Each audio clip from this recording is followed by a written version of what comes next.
لاباس عليكم؟ مزيانين؟ ان شاء الله تكونوا مزيانين وبخير وعلى خير. اليوم فيديو جديد ونهار جديد ولو فلوق الثالث اللي غادي نكملوه في مدينة اكادير ونكتشفوا فيها الجديد. اليوم ولا هاد الفلوق غادي يكون فيه ان شاء الله نكتشفوا التغازوت، واحد البلاصه اللي زوينه في اكادير، معروفه بالشاطئ ديالها، معروفه بهذيك المنازل التقليديه وحتى بركوب الامواج. من بعد ما غادي نمشيو البنات، يعني قبل ما غادي نمشيو للتغازوت غادي كيراكم شفتوا في الفيديو فطرنا في نفس البلاصه اللي فطرنا فيها في الفيديو الاول اللي وريتكم فيه.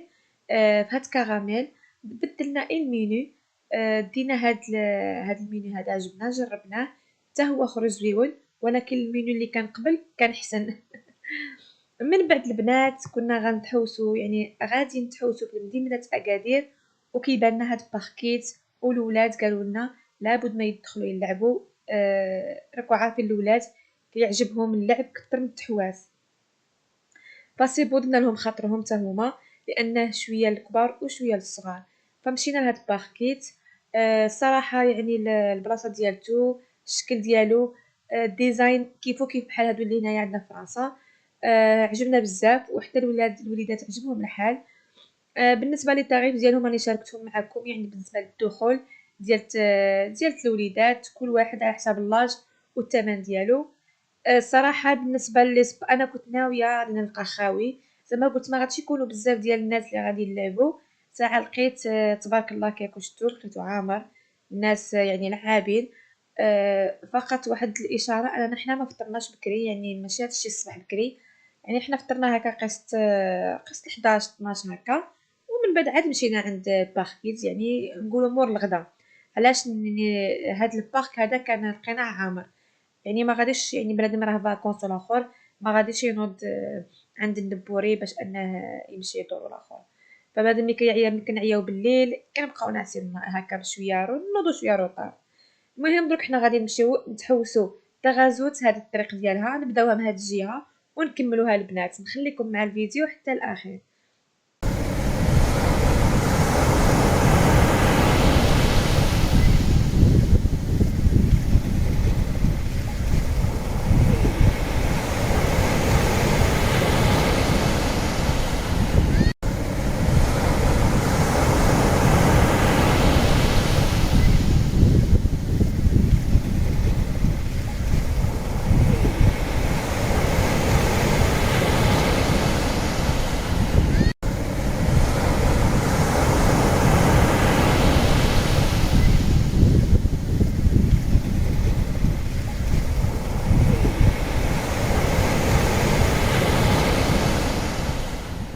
هنا البنات صاي دخلنا القريه ديال تغازوت.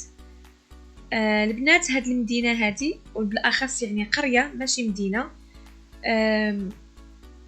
معروفه، يعني ديجا هي السميه ديالتها سميه شلحيه، يعني تخدات من ناحيه الشلوح، ماشي كلمه يعني عربيه تغازوت. هاد الشاطئ البنات يعني ولا هاد القريه معروفه بالشاطئ ديالها ولا الشواطئ اللي يعني اللي دايرين بها. بعيده على اكادير هاد القريه البنات زي بواحد 20 كيلومتر من ناحيه الجنوب، يعني بعيده بزاف، معروفه بالسياحه ديالتها. حتى ان الناس كيعتمدوا في العيشه ديالتهم، كيعتمدوا على الصيد البحري ما شاء الله، لان كاينه واحد البلاصه اللي ما صورتها لكمش ديال الصيد البحري، يعني الاسماك الطريه والاخر، وكيعتمدوا من ناحيه ثانيه على السياحه لانه ولات معروفه وتشهرات والناس كيجيو لها باماكن بعاد كيزوروها. وكذلك البنات المعروف فيها هو ركوب الامواج، بزاف ديال الناس كيجيو لهاد الشاطئ هذا اللي كبير على حساب يديروا ركوب الامواج. كما صورت لكم انايا قبل، فيها مناظر خلابه، يعني لقينا الناس اللي يمارسوا هذه الرياضه الجميله، وحتى هذه الرياضه التزحلق هكا على الارض. البنات نخليكم مع الفيديو، نخليكم مع هذا الجمال هذا ونتلاقاو، لان من بعد غادي نمشيو لبلاصه واحده اخرى.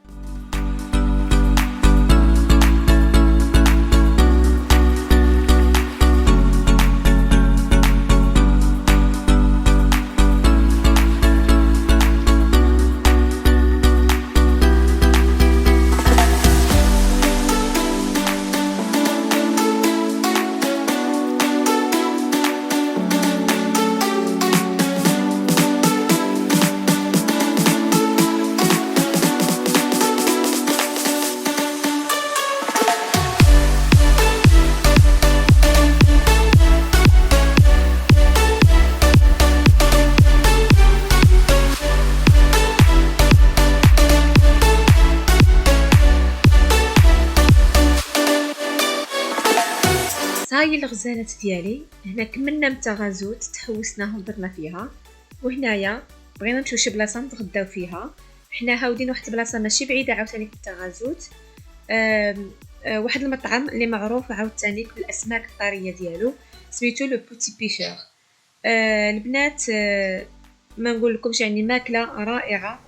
عندكم سمك طري موجود، والمغرب معروف بالاسماك الطريه ديالو يعني الحمد لله. وبالنسبه للبنات اشنو كلينا، خدينا كسالاد هاد لا سالاد هذه ديال السمك، ما عرفتش كي سميتها. وخدينا واحد لو بلا كبير ديال الحوت كذلك، اللي كيكون فيه سمك يعني مشوي وسمك مقلي. فلو بلا البنات كان زويون وبنين، ننصحكم انكم الا جيتو هاد البلاصه تاخدوه. المهم البنات، حنا غادي نكملوا القعده ديالتنا مع غروب الشمس والشاطئ اللي راه قدامنا، ونقول لكم هنا يكمل الفيديو ديالنا، ونتلاقاو في فيديو اخر ان شاء الله. يلا نخليكم البنات، سلامه.